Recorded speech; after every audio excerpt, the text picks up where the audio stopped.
Pues a todos, buenas tardes.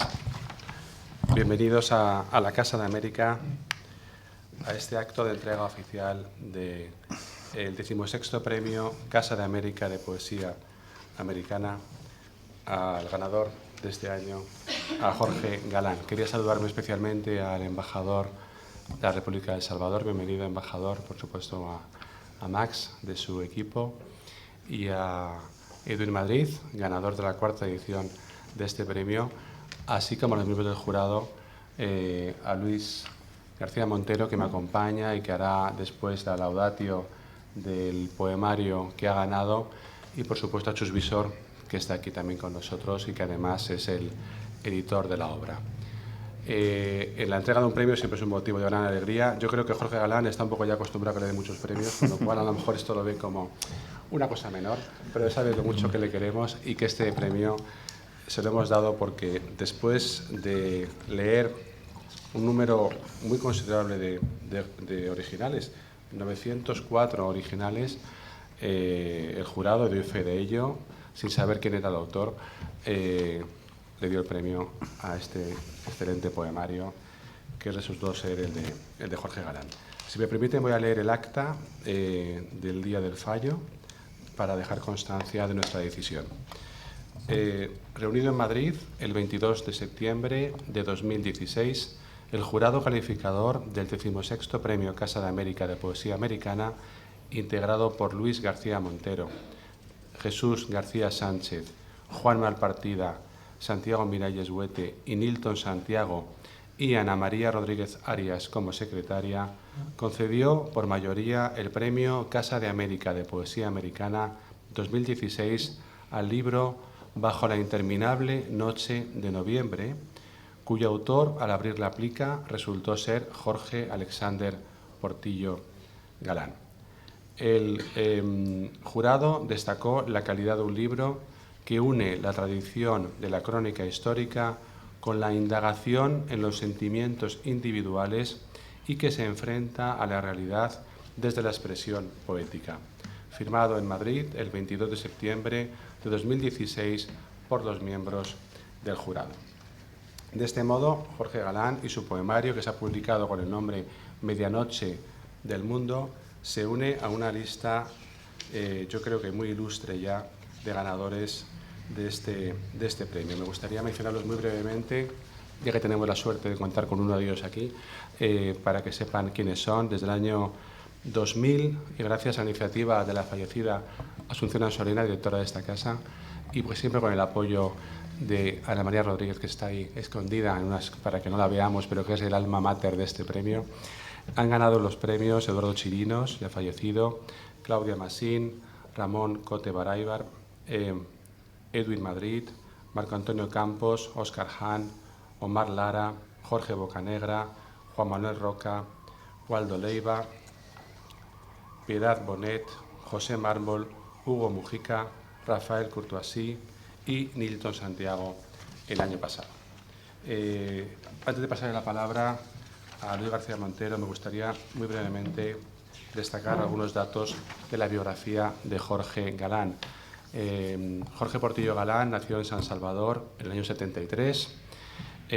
Fue elegido como el poeta latinoamericano más relevante en lengua española, nacido después del 70 por cerca de 200 críticos e investigadores de más de 100 universidades internacionales: Oxford, Harvard, Columbia, Princeton, Bolonia, Salamanca o la Sorbona. Estudio que fue publicado por la editorial Visor en el 2015 bajo el título de El Canon Abierto. Sus libros han sido publicados en distintos países y traducidos en Europa y en América en distintas lenguas. Ha publicado las novelas El Premio Inesperado en el 2008, Noviembre en 2015 y En Tusquets ahora en el 16, y La habitación al fondo de la casa en Planeta este mismo año en el 16. En libros de poesía tiene Breve historia del alba, El estanque colmado, La ciudad y El círculo.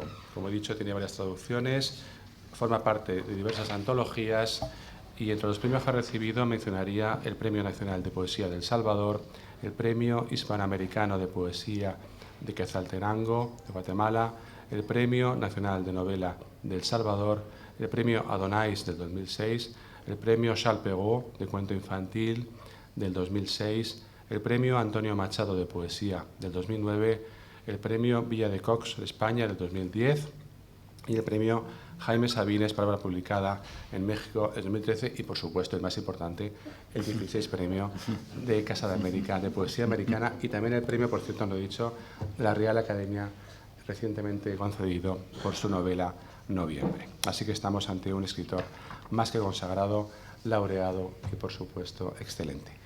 Cuando quieras, Luis. Gracias, director. Gracias, Santiago.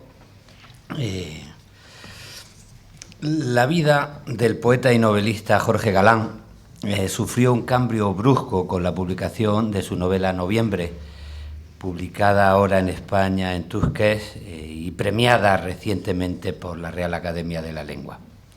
La vida en El Salvador no es sencilla.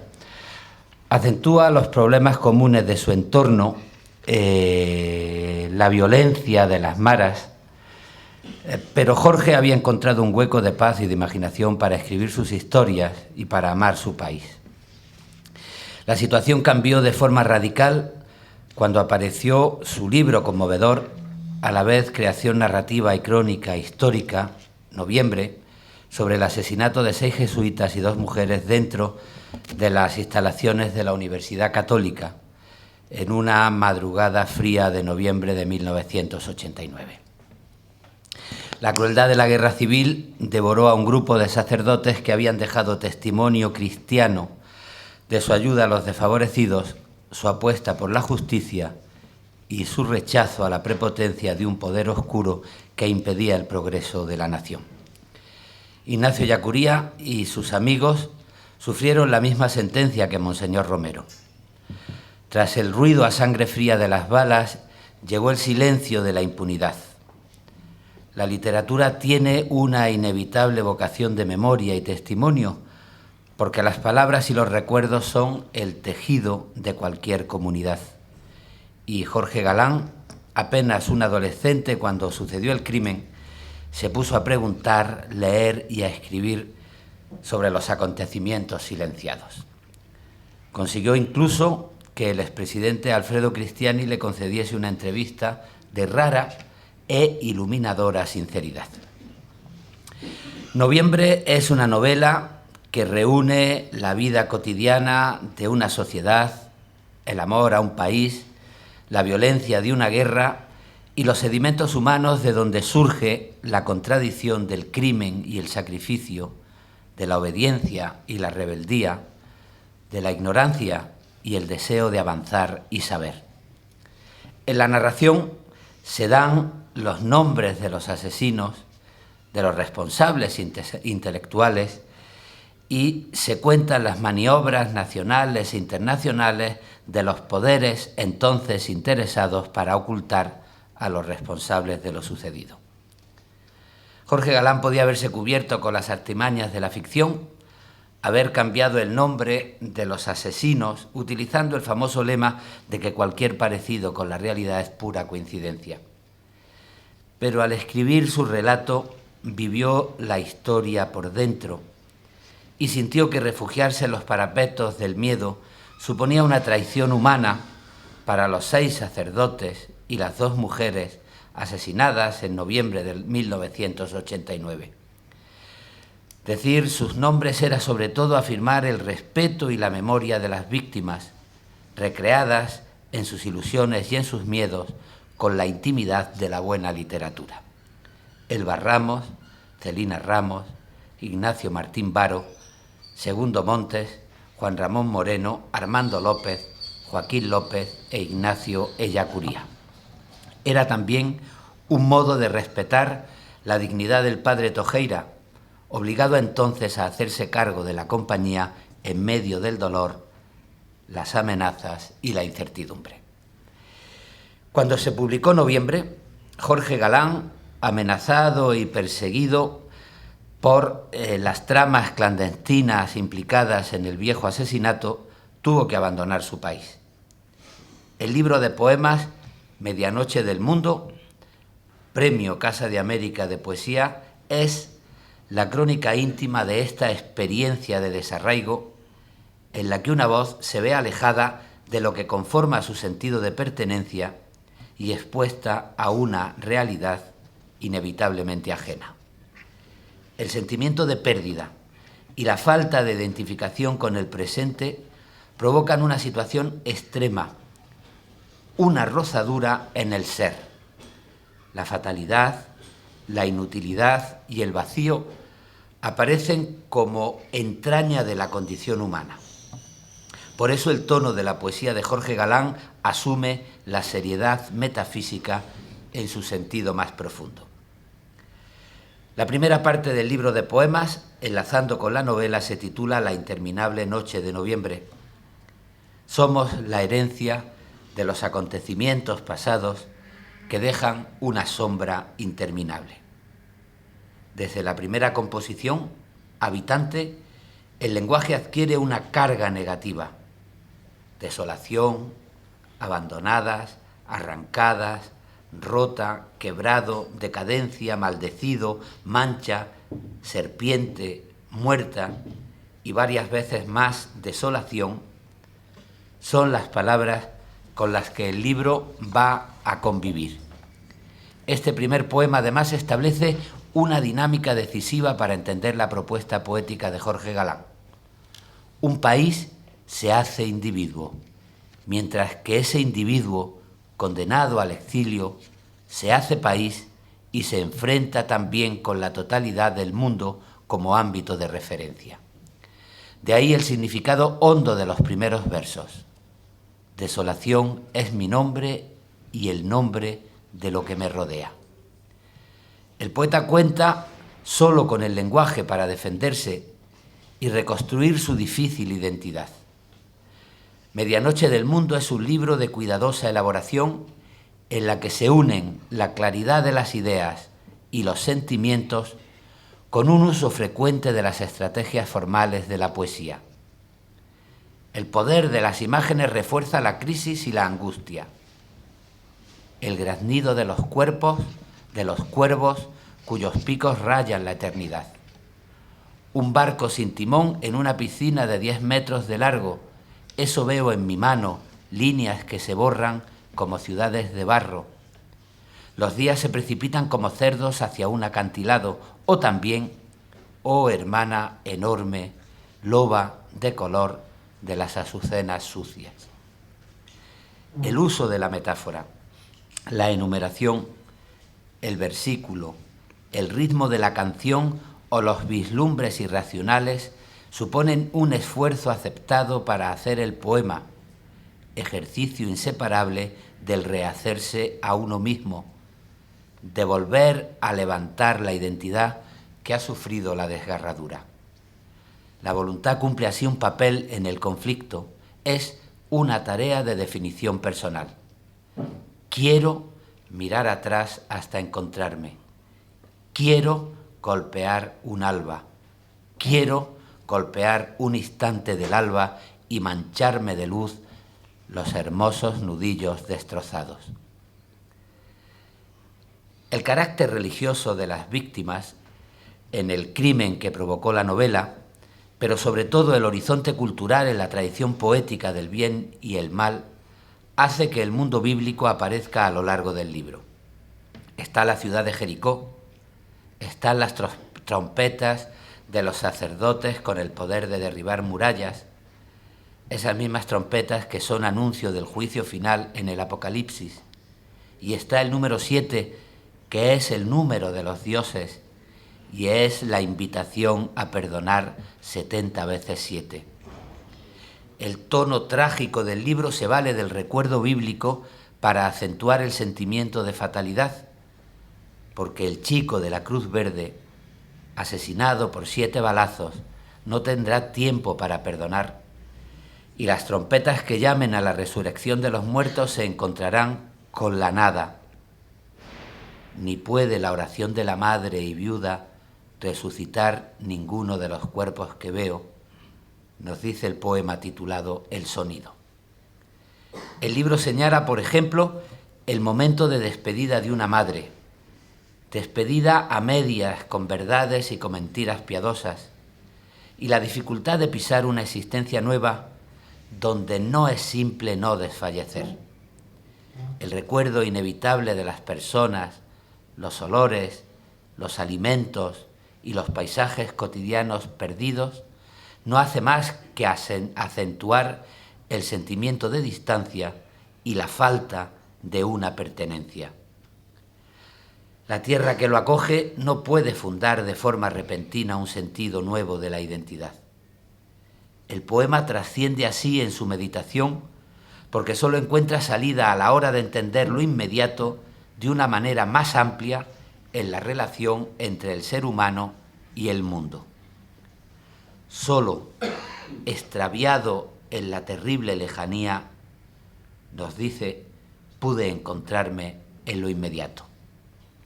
Esta búsqueda tiene también sus consecuencias literarias. Cuando la disolución obliga a que el propio yo busque una trascendencia colectiva y viaje hacia el pasado o hacia el futuro. La memoria del lugar perdido se convierte en silueta, en territorio casi mágico en el que la propia infancia convive con la bruma para ver, por ejemplo, 7 cachorros de lobo corriendo hacia el patio en penumbra. Por otro lado, la dimensión histórica de este proceso convierte al poema en heredero de todas las fechas, de todos los acontecimientos, de todos los seres humanos.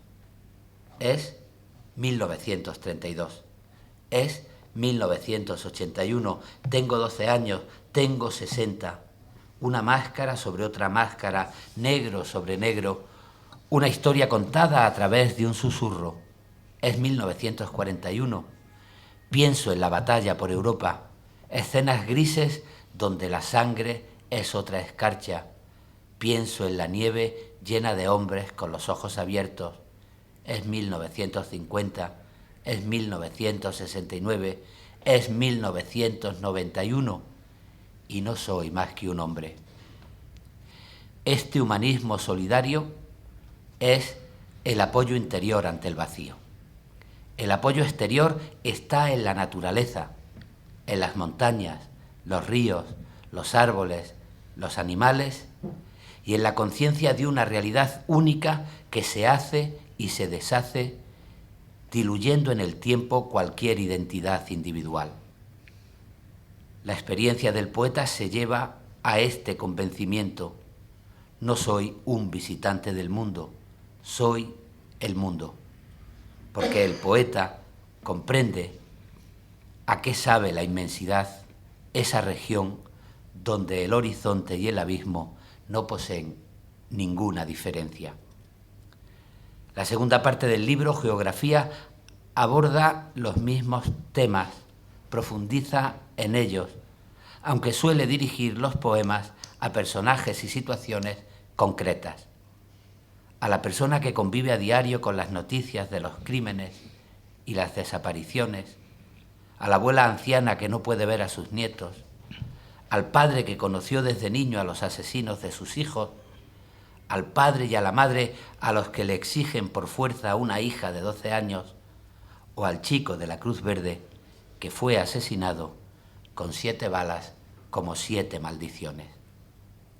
La intimidad del poeta es la intimidad de su país, la intimidad del ser humano ante la violencia, la intimidad del mundo que se llena de ruidos en una metamorfosis imparable, cargada de muerte y desolación. La poesía rebelde y terca extiende una y otra vez la mano endurecida, busca a tientas el silencio del mundo, el silencio que permite escuchar las lágrimas, los susurros, las oraciones del ser humano en una búsqueda de una imposible dignidad, pero que la dignidad sea imposible en cualquier sitio no exime a la poesía de su vieja tarea de buscarla en la medianoche del mundo. Nada más, gracias.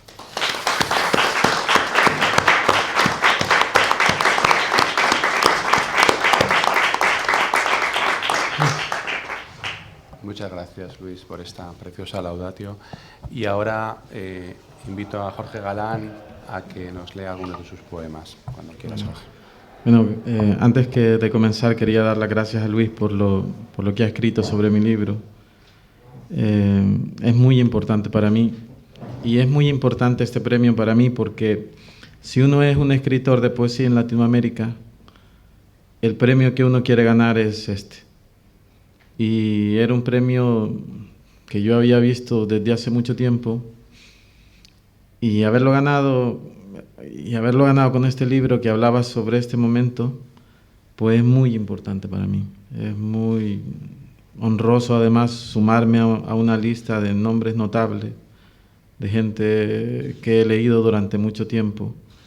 Así que es muy, muy especial para mí estar acá y ver a gente amiga, ¿no? Maestros que están aquí acompañándome.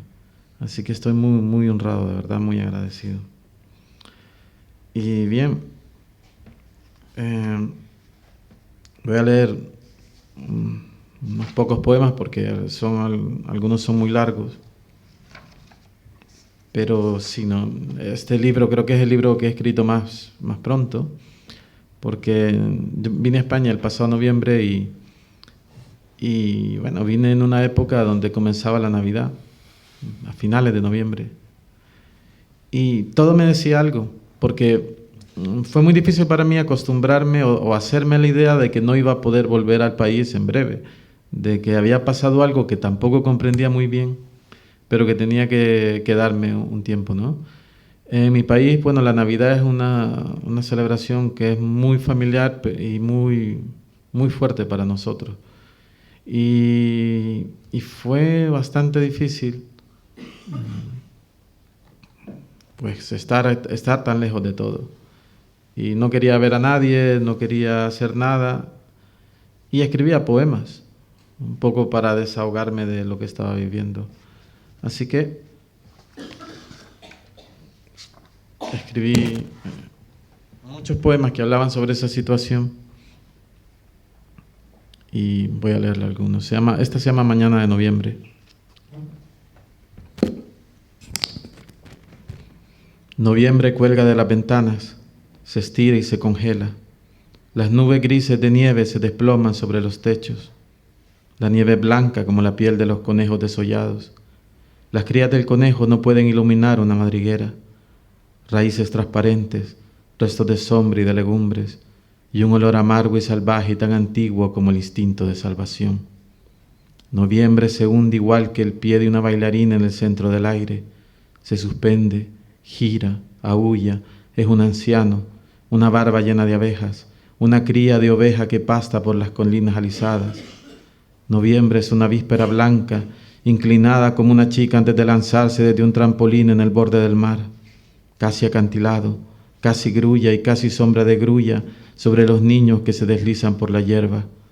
El mundo es frío y no tengo hijos, ni mujer, ni parientes. En posesión de nada subsisto, mi casa es el deseo.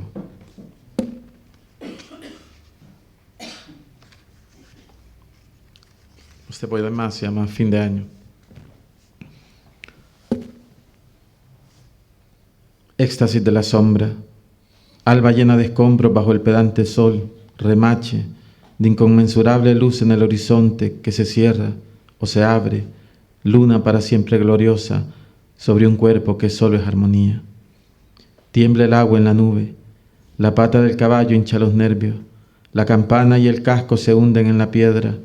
Escucho el enorme silencio brotar de aquello que se deteriora, anillo o frente o labio.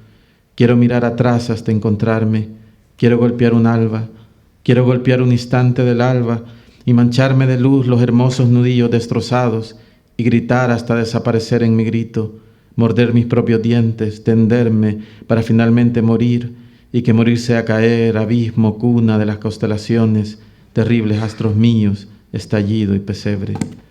Sería tan bueno olvidar el futuro, iniciar en desconocimiento de lo sombrío, entender que el árbol es solo un soplo de una magia aún no extinta, pero todo conozco, pero todo presiento. Sonido de coches furiosos, llantas que lloran como niños, Todo se aleja alrededor, todo se hunde en la huella que jamás tuvo pie. Éxtasis de la sombra, inminencia del día, inimitable voz y nombre. Soy la sombra que proyecta mi sombra, lluvia es mi nombre, polvo que cae, el ruido blanco de mi cabeza que se inclina para ignorar la vida.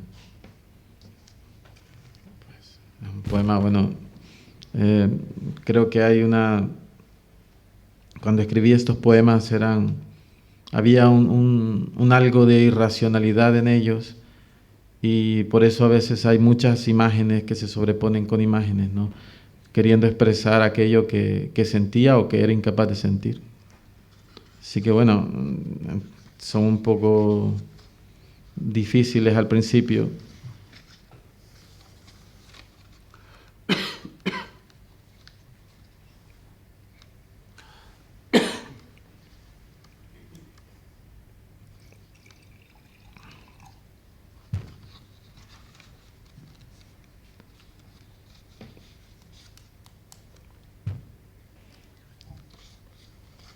Y ahora, hay otros poemas que escribí, que es la segunda parte del libro, que recrean la situación de mi país, que es una situación muy, muy difícil, donde se ven cosas realmente terribles cotidianamente. Y escribí un poema hace un tiempo, perdón, que lo he perdido. Escuché una noticia que me destrozó, me fue desoladora. Nosotros vivimos un problema de pandillas y muchos adolescentes están suicidándose o muchos adolescentes están queriendo huir, ¿no? Y hubo un niño, un chico que tenía 14 años y para huir de las pandillas pues se inscribió en la Cruz Verde. La Cruz Verde es semejante a la Cruz Roja. Pero bueno, lo alcanzó su destino y unos pandilleros lo asesinaron. Y me pareció desolador porque pensé que no había una manera de escapar. Y escribí este poema, que se llama de hecho El chico de la Cruz Verde. Querías escapar a través de un camino que no existe. Tus pequeños pies del tamaño de puñados de abejas muertas querían saltar sobre los charcos o hacer equilibrio sobre el reflejo de una cuerda. Pero caíste y tu cuerpo avanzó hasta tu sombra para llenarla como una pila bautismal con agua bendita. Fogatas frescas fueron las frases que gritaste mientras caías, agua encendida sobre 7 penumbras. Todos sabemos que vestías de verde, que sobre el corazón alguien te había cosido una cruz blanca, que ibas con otros como tú recogiendo los muertos, como los pescadores recolectan peces inusitados, que entraste en la claridad del día en lugar de la oscuridad bajo la cama, que viste un aliento terrible convertirse en tornado y luego en grito, pero seguiste de pie incluso un instante después del último disparo y que sigues de pie para todos nosotros. Sé que te acribillaron al final de la tarde y sé también que era un juego de niños, que fueron otros niños los que te dispararon y que te conocían puesto que te llamaron por tu nombre.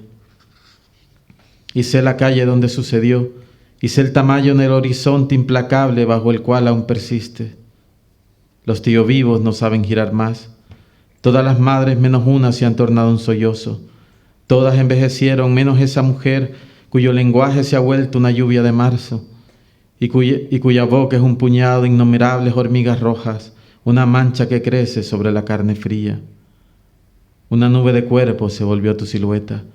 14 aves de mal agüero cantaron en la despiadada rama que el viejo viento elude, esa rama que solo florece en el invierno. Niño más grande que la plegaria en que persiste, se ha secado el mar sobre tu pupila aún abierta, se ha quebrado las sillas de la cena de tus 15 años y de tus 16 y de tus 20, los bosques se han derrumbado sobre sus troncos y todo ha callado un minuto terrible. Los rostros han caído como el hacha de piedra sobre el cuello de la gacela y se ha acabado el día.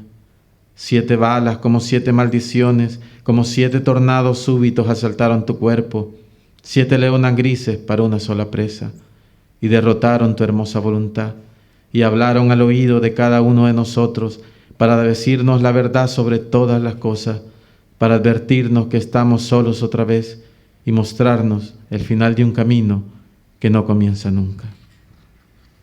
Gracias. Y voy a leer un último poema que se llama Patria, si logro encontrarlo. Nación, sí. Oh dueña, oh mía, santísima y nefasta, bajo el rosado vuelo de las aves, bajo el agujero amarillo donde una gacela de oro hace su nido efímero y lo llena de crías semejantes a ella, dejaré la huella de un himno, y sobre tus tejados, aún de tierra roja, inclinaré mi cabeza humedecida bajo el aplauso interminable de tu invierno sin nieve, y reuniré todo lamento y toda terrible declaración de amor para decirte dónde estamos perdidos, para dejarte migajas de inhabitables planetas destrozados y que puedas llegar hasta nosotros. Oh hermana enorme, loba del color de las azucenas sucias, eres la inmensa huésped de las aguas del alba, una vieja mujer con anillos de ónice y pezuñas de jaguar, globos negros son tus palomas que explotan en el aire. Oh madre enferma y santa, tu cabeza es una gallina haciendo equilibrio en el horizonte de marzo, tu huella es un país que llega con la noche, tu primavera, una estación de trenes en cuyo andén se desbordan tilos enfurecidos, altos, tan altos como muchachos a la sombra y más altos aún, semejantes a brisa súbita erguida como un animal majestuoso bajo todas las aguas del Pacífico, ese mar solo nuestro, ese páramo repleto de caballos de mente que chocan entre ellos y se expulsan a través de una piadosa muerte blanca, un grito blanco que destroza los muelles y las piedras. Un ruido de gaviotas es lo que sé de ti, madre, temible madre siempre en éxtasis, y por eso bendíceme otra vez y yo te bendiciré, y estaremos juntos al amparo de tu inaudita iglesia, esa iglesia llena de niños santos arrodillados para siempre. Bueno, gracias.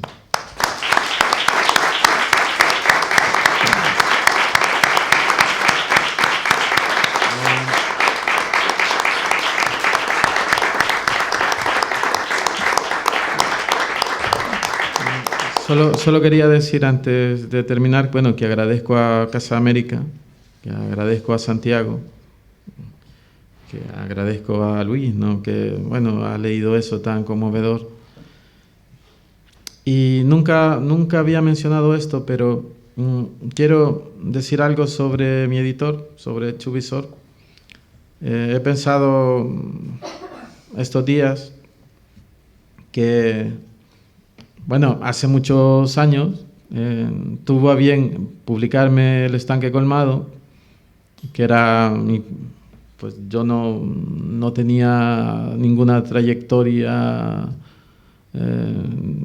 publicando libros y bueno, fue un gesto sumamente significativo que creo que fue el inicio de muchas cosas y quería especialmente agradecértelo en este momento.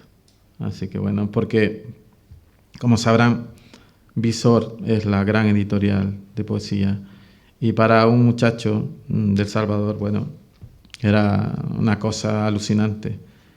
Y este es mi tercer libro y bueno, te lo agradezco profundamente. Gracias. Eso es todo. Gracias.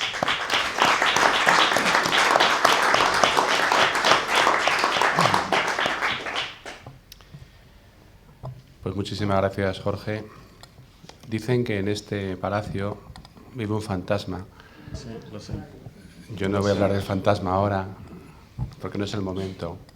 Lo que sí quería contarte es que esta sala, donde estamos ahora, se construyó para leer poesía y oír música, y está arriba pintados unos frescos con unas ninfas o unas señoritas que leen y que tocan instrumentos.